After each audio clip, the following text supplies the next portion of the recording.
Hey there, my fellow lunatics. Dakon the Mad here, and I want to show off an amazing melee DPS crit build that I put together by modifying the ranged crit build that I showed off in my other video. Link above if you haven't seen that one yet. So let's start with the gear.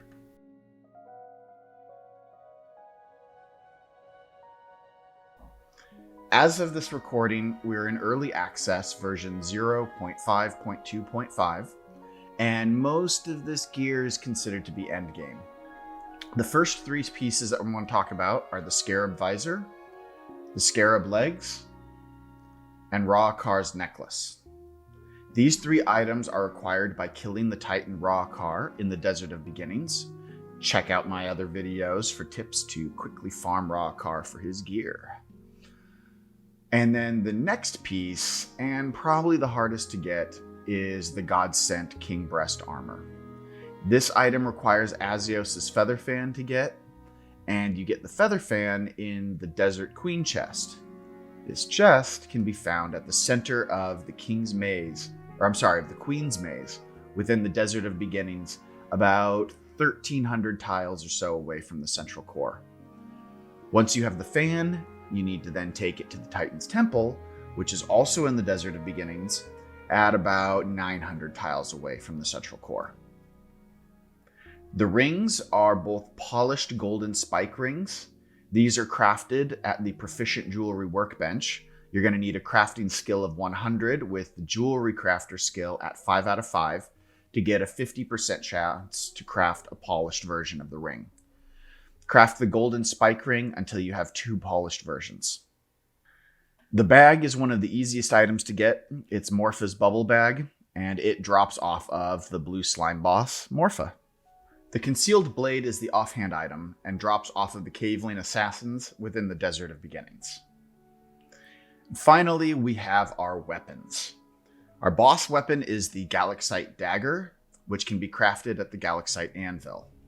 This weapon has the most DPS for melee as of this recording, and when fighting bosses, this weapon is the best. However, we also have the prehistoric Crystal Spear.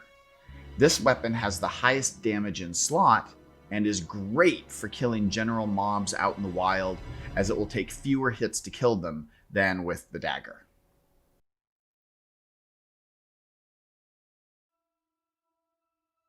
The gear is most of it, but let's also talk skills. There are a couple of specific skills that are going to make this build possible. In the mining tree, we have got Miner's Strength. This adds 10% of the mining damage as melee. It's a small damage boost, but it is a boost nonetheless. In the running tree, we have a couple of options. If you prefer to move around, you're going to want Keeping Tempo. This gives a 15% damage boost for 8 seconds after you move consistently for 4 seconds. If you prefer to stand still, skip Keeping Tempo and take Balanced Stance for an additional 25% dodge chance, and Escape Artist to prevent and reduce those snares and stuns. In the melee combat tree, we've got a bunch. First, we've got Quick Strikes, which increases your attack speed by 10%. Then there's Fast and Furious. This one is the most important one. When this attack speed boost hits you, you will get a burst of like a ton of extra hits over the next few seconds. It's where most of your extra damage comes from, and it really makes the dagger shine. Building Anger also helps boost your overall damage. Stubborn Fighter also adds extra damage. And Strength of the Ancient gives you, well, you guessed it, more damage, but this is against bosses. In the Vitality tree, you're going to want to focus on things that keep you alive. Now, since you are in the middle of the fight, dodging attacks is going to be a lot harder, so Desperate Fighter will give you a damage boost while your hit points are low, and let's be real, they will be low. Healing Potency is also great for extra healing, but I mostly take this just so that I have access to Protection of the Ancients, which reduces my damage that I take from bosses, as well as Cheat Death, which, in case I happen to die, this gets me right back up. In the crafting tree, you really only need Jewelry Crafter so that you can make that polished gold spike ring. Other than that, there's nothing in this tree that matters for the build. The ranged combat tree needs amplified precision so that you can get that 40% critical damage boost, but the rest don't matter. In theory, charging could be used to get a little extra melee damage if you're good at switching between ranged and melee, but I'm not, so I don't use this. The gardening tree actually does have some skills that matter. For example, Thorny Weapons gives you an additional 25% critical hit damage, and then Thorny Skin will add an additional 50 to your Thorns damage. And the Thorns damage is important because of the Scarab armor that you're wearing. Additionally, Expert Gardener is useful just so that you have golden plants. And you're going to need golden plants for the buff food that we're going to be making and eating later on. The fishing tree has a couple of useful skills. Studied Patterns gives you an additional 10% dodge chance. And then the power of Omega 3 gives you a 15% damage boost against bosses after eating fish or cooked food made out of fish. And again, we will definitely be doing that. And I'll be going into exactly what food we're going to be eating a little bit later. Finally, we have the cooking tree, where the smell of food gives you an additional 20% damage. And then Master Chef just helps to get you extra rare or epic food.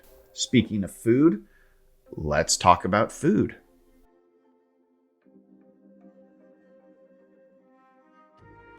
All right, there are 5 foods that you're going to want to make in order to maximize your damage output for this build. You're going to want to eat the food in a particular order, specifically the order that I present them in, since these buff foods will overwrite any previous buffs. And so some of these need to be done in a specific order in order to ensure that you get the best buffs possible. So first we have the Elder Mold Cheese. This provides a critical hit boost, reduced damage taken against bosses, and immunity to burning. Here's the rare version, and then here is the epic version. You can make this cheese with golden pafungi, which you can farm from seeds obtained in the mold dungeons, as well as elder dragonfish, and you can fish those up in lava. Next, we have the Royal Stone Dip Snack.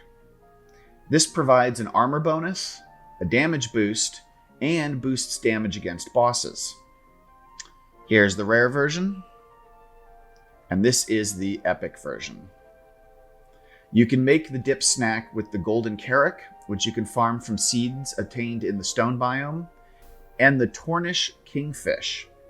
You can fish those up in the desert biome. Third, we have the Verdant Tropic Smoothie. This adds a melee damage boost, a melee attack boost, and a critical hit damage boost. This is the rare version, and here is the epic version. You can make this smoothie with the golden pine grapple, which you can farm from seeds obtained in the sunken sea, as well as the verdant dragonfish. You can fish those up in lava.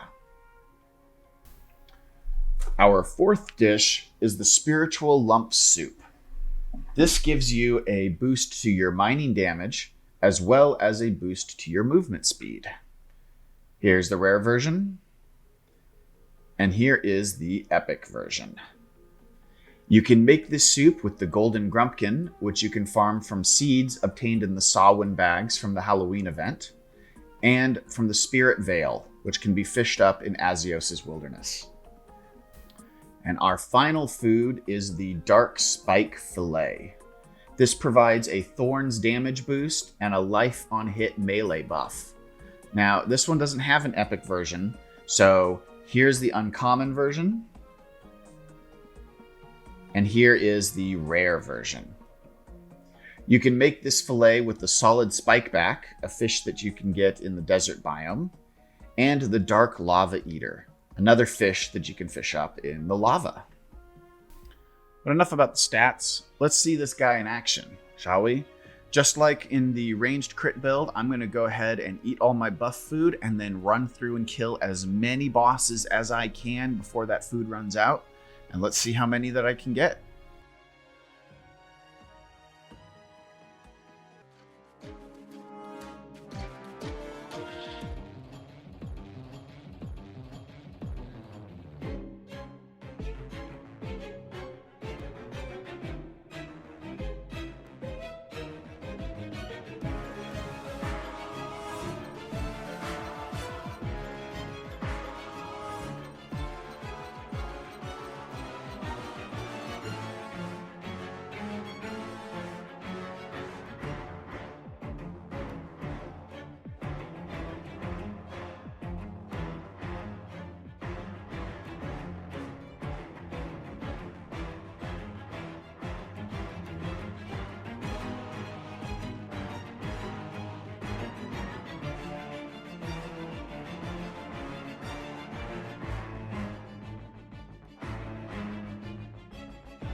So there you have it, folks. This is the melee crit build, Galaxite Dagger, and the prehistoric Crystal Spear. Hope you liked this video, and if you have any questions about this build, please be sure to leave a comment below. I do read the comments, and I do love to respond to everybody whenever I can. And please be sure to like and subscribe for more Core Keeper content. Until next time, stay crazy.